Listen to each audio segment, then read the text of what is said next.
Welcome to Telewizja Republika. The U.S. House of Representatives has approved a substantial $95 billion foreign aid package, which includes $61 billion specifically earmarked for military aid to Ukraine as it continues to grapple with Russian aggression. The aid package garnered support after intense internal debates among U.S. lawmakers. Speaker of the House Mike Johnson, initially resistant, shifted his stance following crucial briefings and appeals, influenced by a compelling briefing from CIA Director William Burns, which was reported by CNN, and direct communications with Ukrainian President Volodymyr Zelensky and Polish President Andrzej Duda, who met Speaker Johnson during his latest visit in Washington, D.C. last month.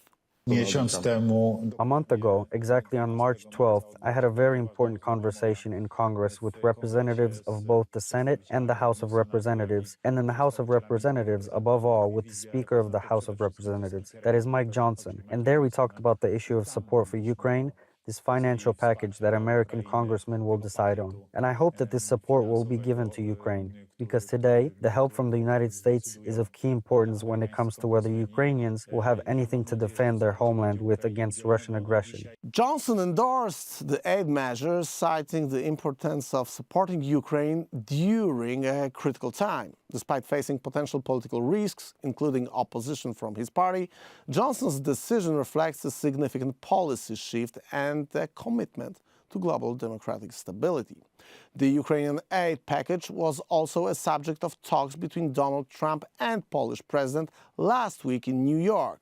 Donald Trump is also claimed to have played a major part in the shift.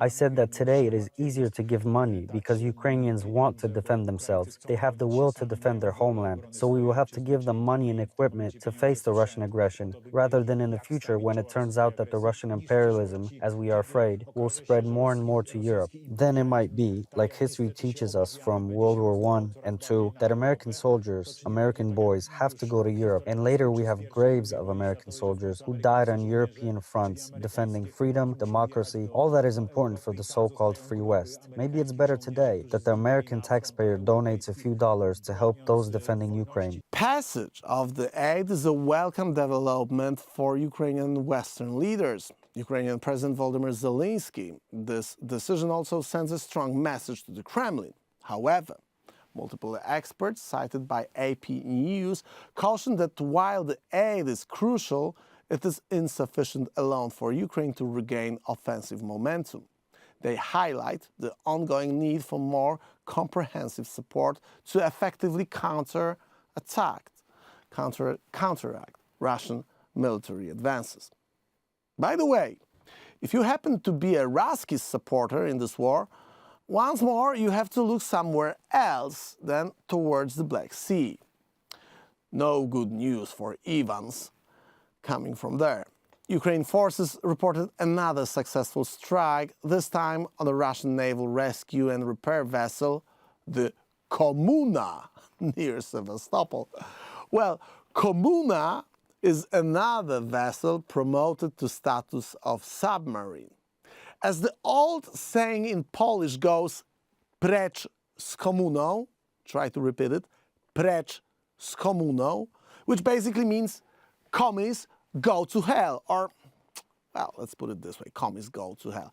Komuna in English means simply communism. The ship was one of the oldest operated by the Russian Navy, as it had been launched in 1930. Think about it for a minute. The vessel that is being used by this terrorist communist state, Russia, has a name that is referring to communism. So what all the Tucker Carlsons of the Western world, the people who claim to be conservatives and people who claim to criticize the Western elites, democratic liberal elites, for being influenced by Marxism and communism, the same people try to back Putin in his activities, need to understand that this is a communist state. a symbol, communist navy. The ship was used in various operations, including the retrieval of vital components at the location where the Russian cruiser Moskva was sank. The strike shows how helpless and incompetent the Russian Black Sea Fleet is in the fight against Ukraine, a country with no fleet of its own. Kirill Budanov, head of Ukraine's intelligence, shared insights into the expected military and political challenges facing Ukraine in the coming months. In an interview with the BBC, Budanov predicted a tough period ahead starting from mid-May, but assured that it would not escalate to catastrophic levels. He highlighted that Russia plans a multi-phased operation against Ukraine, which will test Ukrainian resilience across various fronts. Despite the looming challenges, Budanov remains confident that Armageddon scenario is not on the horizon, emphasizing the readiness and strategic planning of Ukrainian forces. You can join us here on Rachon.com, that's our website. You can leave us your email. We'll get back to you with our reports on the current situation on the front line, not only of this war, or actually of this front, of the broader war against the Western civilization, because that's what we are talking about on this program. My name is Michał Rachon, this is Rachon. We roll in. Are you ready? 3, 2, 1, go! Joe Lindsley is again on Telewizja Republika. Joe, great to see you again. Where are you? Yeah, hello from Lviv here in Western Ukraine. I arrived here yesterday after about a month in the east and in Kyiv. And I have to say, I mean, it is kind of nice to not have to be expecting incoming missiles or drones at any moment, as you do when you're in Kharkiv city. You accept that fact. And here in Lviv, you know it's safer and calmer. And so it's kind of nice, a little mental rest to be here in the city of Lviv. Yeah, very close to the Polish border. Joe, lots of things happened. We haven't seen each other for a while. And let's not start with the thing that everyone is talking about. I mean, the passing of the bill. We're going to get into this in a moment. But I'd like to start with the information about another ship destroyed by the Ukrainian. I think we even cannot say that it's a Ukrainian Navy. Anyway, the Ukrainian Armed Forces destroyed another ship, which name is Komuna, which is communism. I mean, this is another symbolic event after drowning and promoting Moscow to the status of submarine. Now communism was promoted to this status. Your take on the thing? You know, I didn't think about the name of that ship, but it's great. It reminds me that the one of the main bases from which Russia attacks Ukraine is called Engels. Engels, Karl Marx's best friend. And it's a reminder that Russia has not abandoned its communist Bolshevik ideology and roots. Important reminder. But yeah, once again, we had the news yesterday that yet another Russian ship has been struck, and this was in Sevastopol at the docks. And Ukrainians are, they're proving what they've done the past months. They've taken out a lot of Russian radar stations in the Crimean Peninsula, and Russian air defense. So they've really weakened Russian capabilities there. And the fact that they're able to have these precise strikes on piece by piece, they're taking apart the Russian Black Sea Navy. And again, remember a week ago, we had the Ukrainian attack on Kaliningrad, that exclave within Europe of Russia on the Baltic Sea. And so Ukrainians are proving that they can very precisely target these Russian assets, and the goal is to make it untenable for Russia to have any ships on the Crimean coast and in the Black Sea. And meanwhile, also on Friday, a few days ago, we had Ukrainians shot down it seems a Russian Tu-22, one of the Russian bombers that inflicts hell on Ukraine all the time. And this was deep within Russia. It's about 300 kilometers, I think, into the Russian Federation. And this was right as Russia had a number of those bombers in the sky attacking many Ukrainian cities, including an awful attack.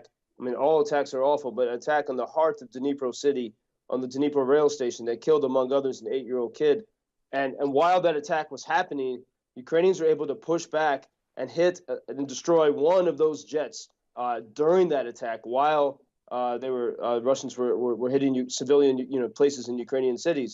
This is pretty extraordinary. We have never seen that happening while those bombers are in attack mode, and this is showing Ukrainians, no matter what anyone else says, they are going for the enemy on the enemy's territory to turn this around. Yeah, that's true, and we always try to emphasize on those on events of this kind, and certainly shutting down this bomber is an important issue. We talked among our friends that it was a significant development. However, we do know now that the situation around Avdiivka and the situation around the names of the cities that we discussed for more than 2 years over the span of last couple of months deteriorated from the standpoint of Ukraine.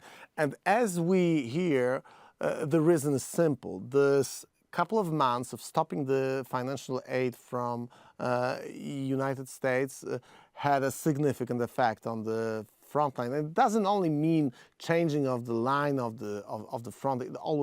It also means lost lives. In that context, what happened last week in Washington D.C. was a breakthrough, but it is bitter in a way.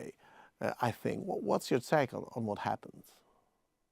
Well, first we have to the land war requires amazing weapons and ammunition, and that's where Ukrainians need the support of the West, but especially of Washington. But when it comes to what Ukrainians can do with their ingenuity, that's where they can take out Russian ships and take out Russian planes. And so Ukrainians have been doing that these past months while making the case to get the munitions and the weapons needed for the land war. And so it's important to emphasize that as difficult as it is in Donbass and other places, Ukrainians are, they're not slowing down. They're finding new ways to push through. But what happened in Washington over the weekend is extraordinary. It's giving people hope here. And, one thing, in the bill that was passed, it was stronger than the bill that was proposed many months ago, late last year.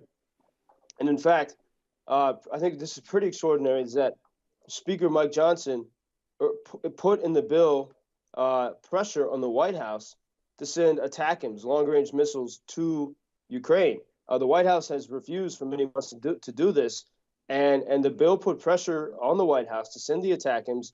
And Democratic Senator Mark Warner of the Intel Committee said yesterday that indeed the ATACMS will be on the way to Ukraine, maybe by the end of the week. And this is extraordinary, and this shows a transformation in Joe, let me stop here for a second, because for those who are interested and who know the American context, it's probably pretty obvious, but certainly not for everyone. Mike Johnson said precisely that that what he wants, or as I understand, the majority who voted and who supported that bill wants to transfer the lethal weapons to Ukraine. We've been discussing it for many, many months, that we remember that defensive weapons was the case at the very beginning. Non-lethal support was discussed. The moment we hear this kind of statement, it means something. So what does it mean based on your experience from Washington? Well, we look at, whenever these long-range weapons arrive from the West, from the U.S., Ukrainians use them immediately to great effect. For example, when Washington sent ATACMS in last October, just a smattering, I think it was about 17 ATACMS, and within a week of those arriving, Ukrainians took out 2 Russian air bases on Ukrainian soil. And for several months, we had a decline in Russian attacks on Ukrainian cities. And so we saw a great success correspondent with the arrival of the ATACMS, but no one talked about it. and there was no pressure on the White House. And Republicans weren't even paying attention to this. And now we see a transformation. We see, and we even saw in a congressional hearing last week, Republican of Georgia, Austin Scott, was asking a senior White House defense official, Celeste Wallander. She's Assistant Secretary of Defense, and she previously was CEO of the U.S.-Russia Foundation. Very interesting.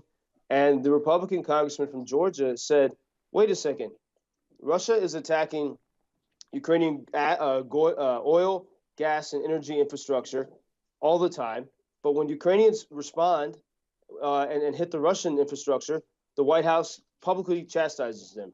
And this Republican congressman said, well, how is it, how is this possible? How can you win a war if you can't punch back?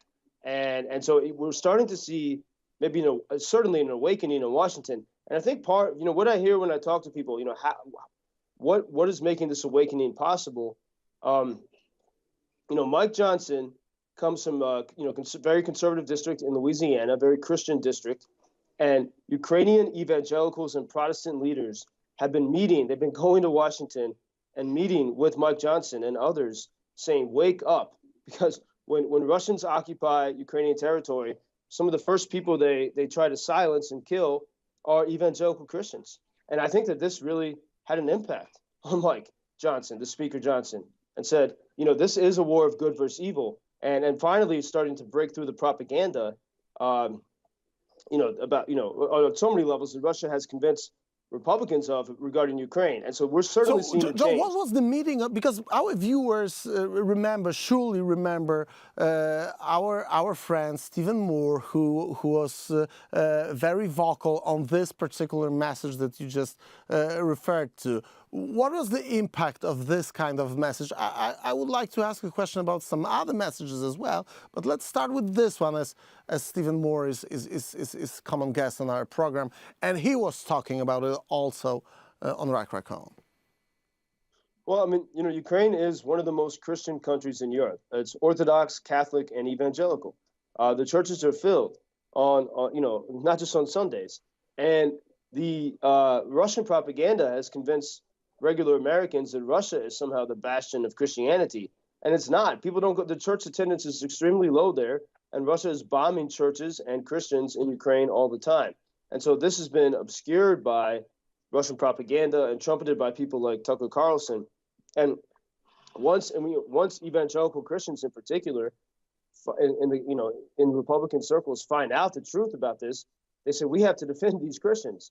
And I think Mike Johnson, I think he is realizing something, and I think he's also giving courage to people in the White House to say, we can wake up together and we can fight this together. The global elite, they want to pretend that they're helping Ukraine, but they're actually just profiting from a long war. I mean, 2023 was the best year ever for sales of American defense products, and I think a lot of people in the global elite, they don't want to have to make courageous decisions. They're okay to profit to kind of keep Russia at bay. But I think Speaker Johnson is finally waking up to the idea that just because the elites wave the Ukrainian flag doesn't mean they actually support this country. And the Russian propaganda has convinced so many Americans that anyone who waves the Ukrainian flag is actually only working to profit from this.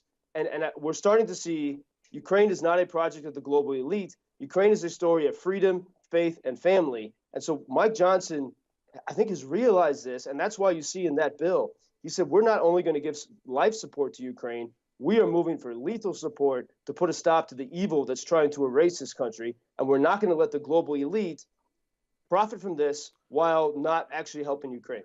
Yeah, that's actually very interesting. I mean, it's Ukraine, and the case of Ukraine is not a bumper sticker. I've spent a couple of days last week and a month ago on the Eastern Coast. I've been to New York and Washington, and I saw Ukraine flag waving along the rainbow flags of the LGBT movement. I've seen it as a kind of a political message that has nothing to do with what the war is really about. And the fact, and I think it should be also a message, that's the reason why I started with this Komuna name of the ship that was sank, or communism simply, because that's what it means.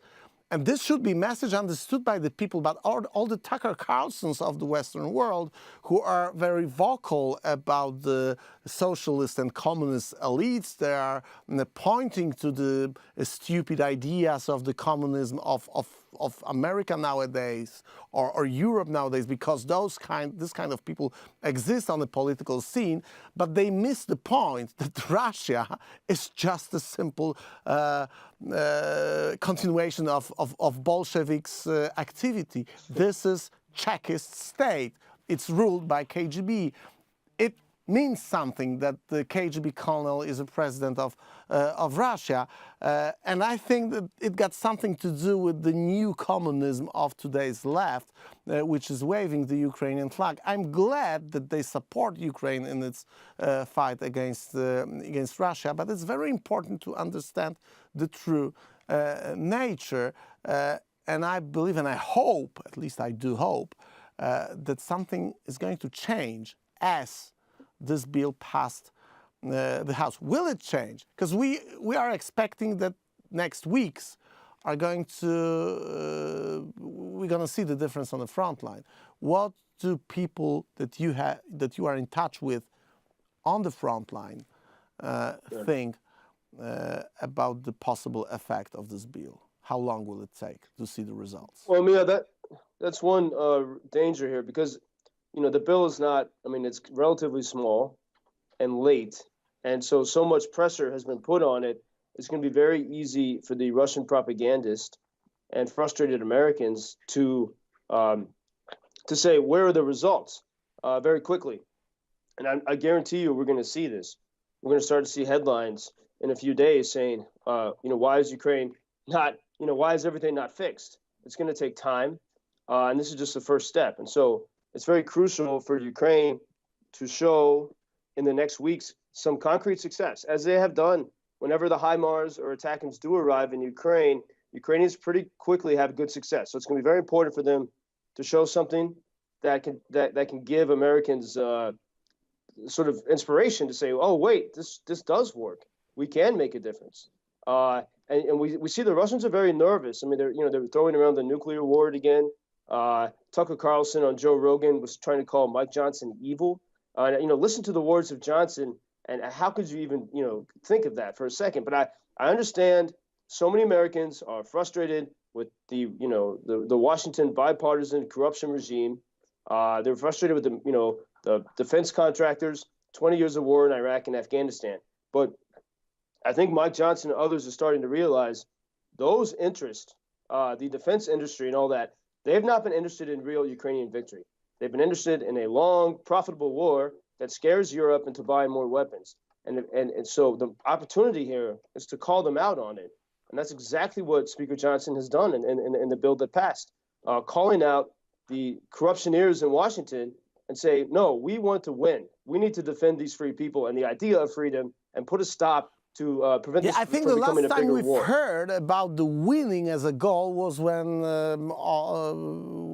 Secretary Lloyd Austin was talking about it in the first year of the war, I believe, and then it surely and slowly moved on to the back seats of this geopolitical show that we all witness. Joe, I would like to have your say and your opinion about one more thing, very important for us here in Poland. Polish president was 2 times in Washington and New York over the span of last 5 or 6 weeks. He met Joe Biden in the White House, and he met Donald Trump in Trump Tower. He talked to both of those politicians about the Ukrainian fight against Russia. And as we know the stance of the president of USA, the Donald Trump stance is debatable, to say the least. But looks like this decision of Mike Johnson had to be somehow correlated with the presidential election campaign. I wonder what's your take on this? What happened? We know that it was the subject of the conversation between Donald Trump and Andrzej Duda.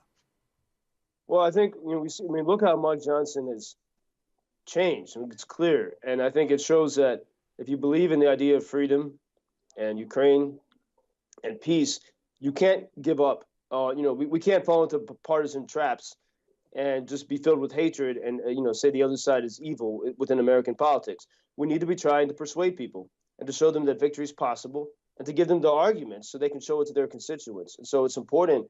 And President Zelensky has done this very well. It's easy in elite European circles just to say something mean about Trump and everyone's going to applaud you. Zelensky doesn't do that because he knows he might need to persuade the people who will work for Trump one day if that does happen. And so this is in this existential fight, you have to be very smart about it. But if you go to our website, UkrainianFreedomNews.com, we posted a video a few days ago showing the history of bipartisan efforts in America to de-arm Ukraine, from George H.W. Bush encouraging Ukraine not to be independent, to President Clinton taking away the nukes, to Senator Obama, Democrat, and Senator Richard Lugar, Republican, coming to Ukraine and overseeing the dismantling of Ukraine's top weapons in 2005. Biden's son worked for Pavel Putin. Trump's first campaign manager worked for Viktor Yanukovych, the ousted corrupt president from 2014.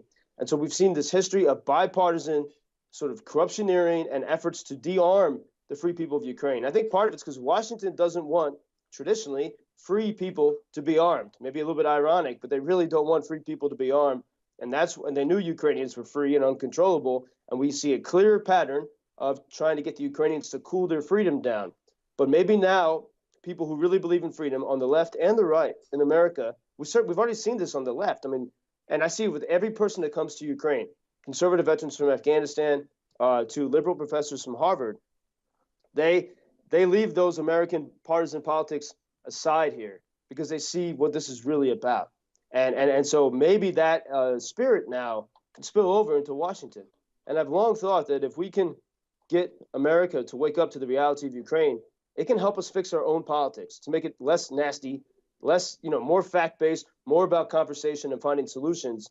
And maybe that's what we're starting to see. That's a great hope here, that not only can Ukraine be saved, but also America can be healed from our awful way of communicating. Well, Joe, since I'm not an American, I'm a Polish patriot and a Polish citizen. However, when I look at this debate, I think it's very important for America and Americans to realize that being a superpower means also responsibility. And this responsibility and this being a superpower means a lot in terms of positive aspect and positive effects for your economy, for your politics, but it also means that in the crucial moments, being a superpower means standing up and doing what actually America in a way is doing in Ukraine, but at least that's my viewpoint, and I think that yours is similar. It should do much more